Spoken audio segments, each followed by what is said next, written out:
My name is Emerson. I am Copious Cats on Instagram, Copious_cats on Instagram, and I am from Seattle, Washington.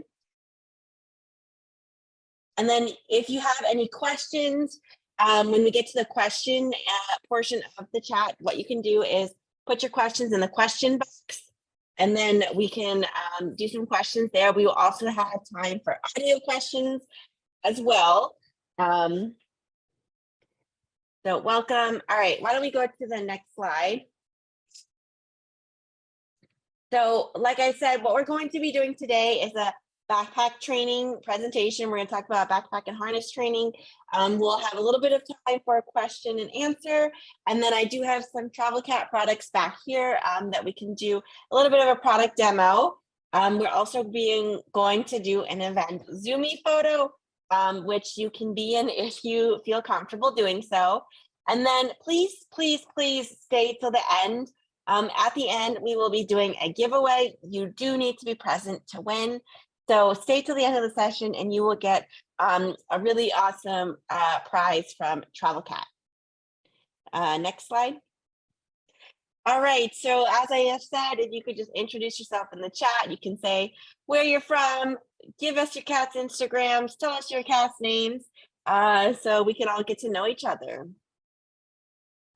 Next slide.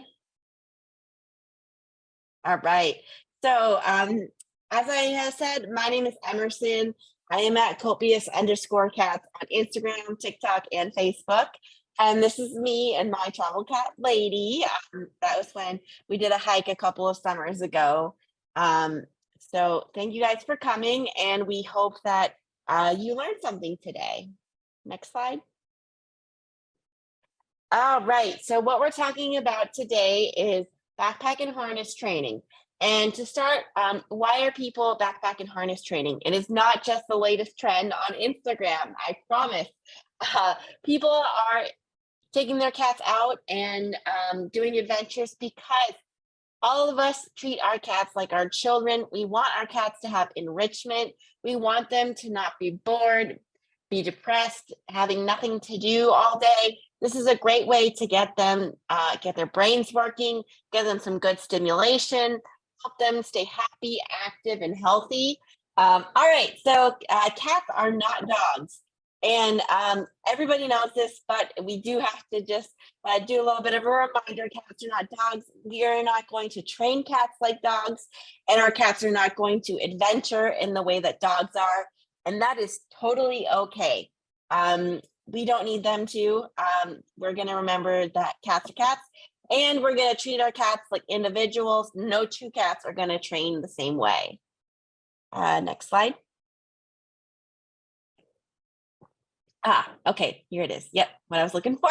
Okay, so why are we backpack training? Again, we're doing this to give our cats stimulation, for enrichment, to make them feel happy and keep them up and healthy.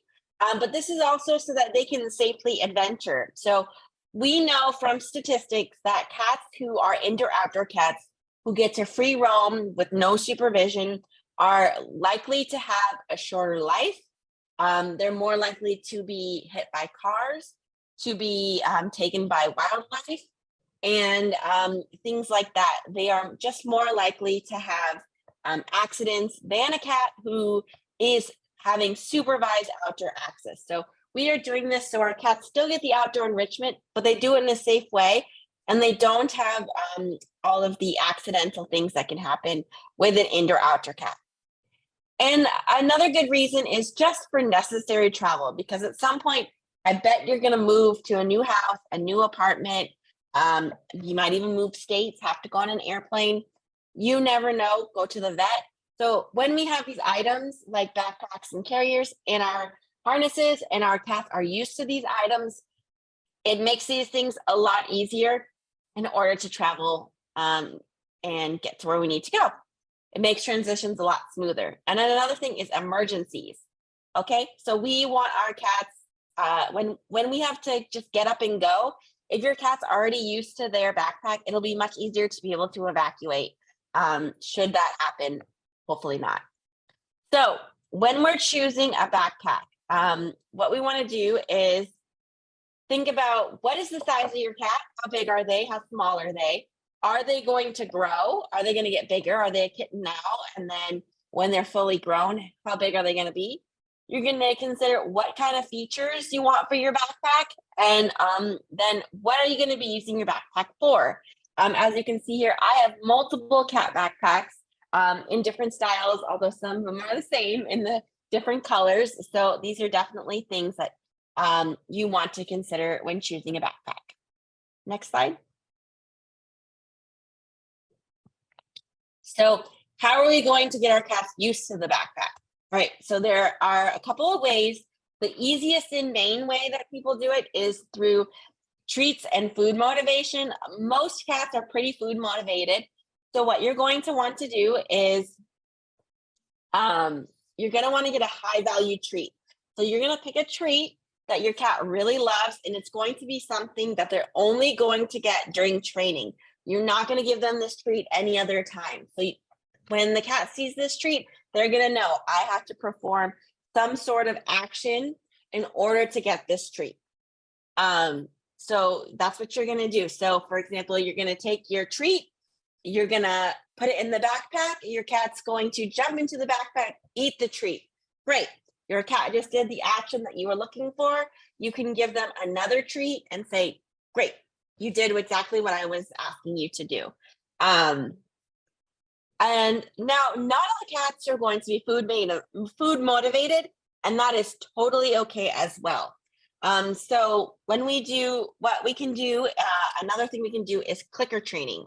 So clicker training is when you use a clicker or a sound that you make with your voice to signal to your cat, good job, you did what I want. So Travel Cat does sell a clicker training set, or you can just use the sound of your voice, but whatever sound you use, you want to make sure that you're using the same tone and inflection every time. So for example, that is a sound, and then you want to make sure you're doing that same sound in the same way every time. So when we think about clicker training, what you're going to do is you're going to ask for what you want your cat to do. So for example, hop into the backpack. They did what you want. Immediately, you're going to click.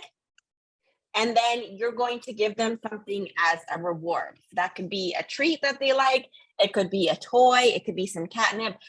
It could be a really great pet. Just whatever they really like, you're going to let them know you did exactly what I'm asking you for. So again, as soon as they do what you're asking for, immediately you want to do that click. Because that click signifies I did what I wanted. You did what I wanted you to do.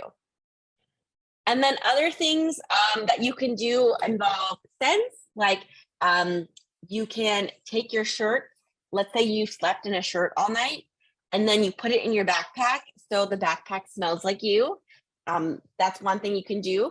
You can also use catnip scents, or even like catnip spray, or just the good old regular catnip, put some in there too.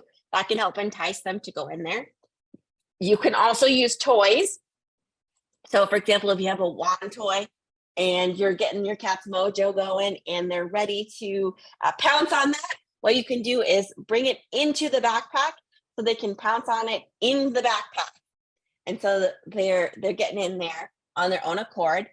You could also just kind of like, if your cat likes to play fetch, or maybe there's a certain toy that you throw and they go get it, you can throw it into the backpack as well. And then a really easy thing that you can do is placement. This means that you're going to keep the backpack out all times, or the carrier, whatever it may be. Keep it out at all times and keep it in a common area. So an area that you are likely to be hanging out, like the living room, and your cat's likely to be there too. And so your cat has the freedom and options to go in and out. So I keep my backpacks out. I keep at least one backpack out at all times for the most part. And my cat will just go in there and hang out and just use it as a place to sleep as well. So those are things that you can do to get your cat used to the backpack. And again, this is kind of a condensed training. We don't have a lot of time here, but you can head on over to the Your Cat Backpack website. on the blog. They have a lot of good tips and tricks. You can also check out the Your Cat Backpack Instagram. And if you follow the folks here who have been part of the summit today as well, everyone here always has some great tips and tricks that they posted on their Instagram as well. Next slide.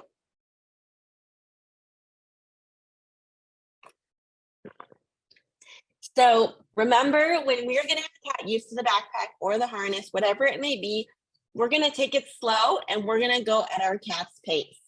It's very easy to see a cat doing something super cool on Instagram and wanting to do it too immediately right away. But we have to remember to meet our cats where they're at and take things slow. So we're going to meet our cats where we're at. And we're going to start by using this around the house. That means we're going to use it indoors, in the house. We're not going to use it in our backyard. We're not going to go into apartment hallways, places where they haven't really been too much. We're going to stay using it around the house in areas that they're familiar and comfortable with. And then when we're thinking about going outside for the first couple of times, when we're just still getting used to the backpack, we are not going to use it at the vet because we do not want to give our backpack a negative association at all. Now, once your cat is used to these items, you can certainly take it to the vet. I've taken my cat to the vet in my backpacks and carriers because she doesn't have a negative connotation with any of these things at all. She knows that they're positive, and sometimes it goes to the vet, sometimes it goes to the park, sometimes it goes to Target. Who knows where we'll go next. Next slide. Okay, so we've gotten our cat used to the backpack, they're used to the harness, and now we're ready to take them outside. So what we're going to do is we're going to choose our destinations wisely. We're probably going to pick somewhere that you've already been before. You know the layout. You know how crowded it is. You know what kind of people and animals will be there. You are going to probably, it's great if you can take a friend or a partner with you, just so that you have an extra set of hands. You never know what's going to happen. And then you're going to want to bring supplies with you. So bring treats for your cats. Maybe bring some water for you. Bring some poop bags in case your cat goes to the bathroom outside. Bring a snack for you. Who knows what you'd like to bring. And always end your trips with rewards. Always what we want to do is praise our cats for good behavior and doing the things that we want them to do. Cats are very, very praise motivated. They do not know what punishment is. They don't understand. So we're not going to do punishment for anything, but we're certainly going to give lots and lots of praise, because the praise shows them you are doing what I'm asking of you. I like what you are doing. And they will continue to do those things because they know that they are going to get treats, pets, some sort of reward to go with it. Next slide. So again, when we're outside and even inside, we are going to pay attention to our cat's body language. You know your cat best. You know what they look like when they're feeling happy, confident, and you know what they look like when they're feeling stressed or angry or scared. So you want to know what's normal with cats and what's not. So for example, panting. Is panting normal in cats? To a degree, yes, it can be normal when they have a lot of exercise, when they've been having a long play session, when they've been for a long walk. They might pant. They also might pant when they're overheated. They also might pant when they're overly stressed. So generally, when your cat is panting, it's probably a good sign to get them some hydration, maybe like a hydrating treat, like the Inabachiru treats. These puree treats are so great. And get them going home, or getting them to a space where they can kind of cool down and rest. It usually signifies that they need some rest. So we always want to be ready to go, no matter what. So when we're taking our cats out, yes, it is for us as much as it is for them, but we always want to put them first. So when your cat is showing signs of, I need to go home, even if we are not ready, we need to just pack it up and go back to the house. And sometimes that sucks, but we always want to put our cat first. Next slide. All right. So, we can learn a lot from our cats about the way that their tails are. Cats' tails tell us a lot of information about them. So, when our cats' tails are straight up, they're friendly, they're happy. Apologies, my cat here is coming into the screen. So, that can mean they're friendly, they're happy, they're confident, they know what's going on. If your cat's tail is between their legs, that means they're kind of submissive. They're just not feeling too confident, kind of not feeling like they have the dominance around them. And then if your cat is just kind of laying there, their tail straight out, they're super relaxed. They're just chilling. They're happy. They're having a good time, just relaxing. And then when our cats have their tails close to their leg, that can mean they're starting to feel frightened or aggressive. That means there's something around them that they're just not vibing with, and we should probably remove them or remove the thing that might be bothering them. And then when our cat's tail is up in the air and it's moving, this means that they are feeling confident, they're excited, they're kind of questioning things around them. So I know my cat, when we're outside and she might see a bug or a bird or just some sort of small rodent or whatever it may be, she will just kind of get that inquisitive tail saying, "Ooh, this is cool. I'm confident. I'm wondering, what is this? I want to know." And then a very important one is when your cat's tail is straight up, they're kind of got their back arched and they're kind of puffy. That means that they're really overstimulated, they're angry, they're frightened, that they are very overstimulated. They certainly should be removed from the environment, and be put in their backpack or taken home, to a safe spot. And do be careful. I had an incident where my cat ran into a dog. She was completely fine, but she got very overstimulated in that event. And so when I picked her up to put her in her backpack, she did scratch me because she just felt very threatened. And it took her a second to kind of just go, "Wait, that's my mother. She's trying to help me out." So just do be careful when they do get into that kind of angry and frightened stage. Next slide. Okay, so we're gonna just get into some final backpack tips, and then I will be doing the question and answer. I see some folks raising their hand, so we will get right into that in just a moment. So final tips here. We want to associate our backpacks with safety and rest, right? We want them to know this is a safe place. If you're not feeling happy, if you're feeling stressed, if you're feeling like you need a break, some less stimulation, come into your backpack. This is a place you can go. And also just a place of rest. If you've been out walking with your cat and now your cat's tired, they don't want to walk anymore. Well, great. You have a place to rest in your backpack. And then we can use these items to help our cats avoid door dashing. So we can train our cats to know that the only way you go outside is if you have a harness on. If you're in your backpack, you can kind of train them to know what signifies I get to go outside and what doesn't. And so we know patience and paying attention is key. Again, meet your cat where they're at. Go as slow as you need to with them. Some cats are going to get things right away, and some cats are going to take a lot longer, and that is okay. Just know your cat and pay attention to their cues. And then every cat is different. I know I've fallen into the trap of seeing a cat doing something really cool on Instagram, and you think, I want my cat to do that too. But know your cat. Sometimes your cat's not going to be the cat that wants to do that really cool thing you saw on Instagram. Or maybe they are, but you need to start training from the beginning. You're not going to go from, 0 to my cat's skiing. That's just really not how it's going to work. So remember, every cat is different. Try not to compare your cat to other cats on Instagram and social media. I know it's hard, but that's what we need to do. Just pay attention to your cat and meet them where they're at. Okay, so I think that there were some folks who were using the raise hand feature. If you'd like to use the raise hand feature again, and ask your question, you can do so.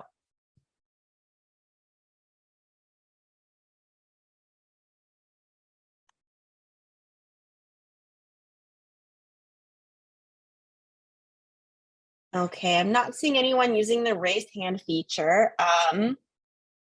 That is okay. Okay, let's see. And I'm not seeing the question and answer box. All right, that's okay. I will just look here in the chat and see what people are saying. Okay, let's see. I can't see. Yeah. Oh, thank you so much, Nicola. If anybody wants to raise their hand, please feel free to do that. Yep. Oh, sorry, I thought someone was raising their hand, but I see someone asking a question about which backpack to choose. So I have 2 backpacks with me here that I can get. I have the Navigator backpack. And then I also have, let me just kind of back up here. I apologize. I don't have a lot of room here, but I will try and make this fit and it work here. And then I also have, this is the Fat Cat. And the Fat Cat comes in a bunch of different colors. I personally have the pink one and the teal one. The Navigator right now, I believe it's only in this colorway, but they are coming out with new colorways very soon. I think they're coming out with more colorways soon. It holds up to 25 pounds, comes in a bunch of different colors. This one's the pink one. I'm personally loving this one for spring. So all of the backpacks kind of have the 2 openings. You got the one here. You also have the one up here. And then like this. And then when your cat's in the backpack, you can connect them via the little leash clip here. And you can also take the top, and if you want to leave it open, you can roll it up like this as well. And then it's got the 2 pockets on the sides. And on the back, you can adjust the straps. And it also has a chest strap as well, so you can use a chest strap. And then this is the bubble part. So I have mine in bubble backpack mode, but it also comes with a mesh screen. And so all you have to do is just twist this part off. Super easy. And it comes out, and then you can switch it to the mesh screen. You can leave it just open like that. You can kind of do whatever you want. And then when you pick what you want, you just twist it back on. And so everybody's going to have a personal preference. This is kind of the backpack that I use when we're doing city stuff. So like if we're going to go to a cafe, a restaurant, just do something in the city that's not really a big walk or a hike, I will take this backpack. And for me personally, with my cat, I leave this open most of the time because what I use is the retractable leash. And what I'll do is just retract it enough and lock it so that if she wants to get down, she can get down and walk. Or if she wants to sit on top of it, sometimes she wants to sit on top and she'll do that. And she can do that. And there's boning in here in the top. So I don't have a problem with it sagging at all. She just sits right on top. And then the other backpack that I have here is the Navigator. So this one feels more luxurious to me. I don't know. I use this more for when we're going on long walks, when we're hiking. The straps here are more padded, so they give you more cushion. And you still have the chest strap. And then I believe there's also a waist strap as well that you can use, a chest strap and a waist strap. This has significantly more pockets. so we can see, let's see, I've used this recently. So in this pocket, I have one of the newer style harnesses in there. And then they've got this zippered pocket as well, which is great. Let's see what I got in there. I've got a hairbrush because my cat lady has a lot of hair. And I've got some Band-Aids. I've got poop bags. There's just a great spot. I've got cat stickers of my cat. Just a lot of great room you can put stuff in. And then on the inside, what you can do is there's even more. Oh, I found a hat. There's even another compartment inside here where you can put like a water bladder if you'd want to. I had a hat in there. I was looking for that hat. And then also the bottom part is padded. There's like a pad that you can take out and remove. As you can see, mine is very, I guess I don't know if you can see it. It's very used in there. You can see all the cat hair. So this is the one that I use when we're going more so on hikes and whatnot. If I had to pick only one, if I could only have one, I think I would pick the Navigator. I think for me, it's just more versatile in using both, but I just love all of the colors of the Fat Cat. Honestly, because like the pink one, and then I can put her in the pink harness and we can wear the pink matchy. So those are kind of the overview of these two. It's all down to personal preference. Honestly, I think having both is good, but I know that not everybody has the financial means for that. Yes, and some people do, they wear them on the front. You can wear them on the front, you can wear them on the back. They can fit up to 25 pounds. You can put 2 cats in there if you'd like, but you don't have to as well.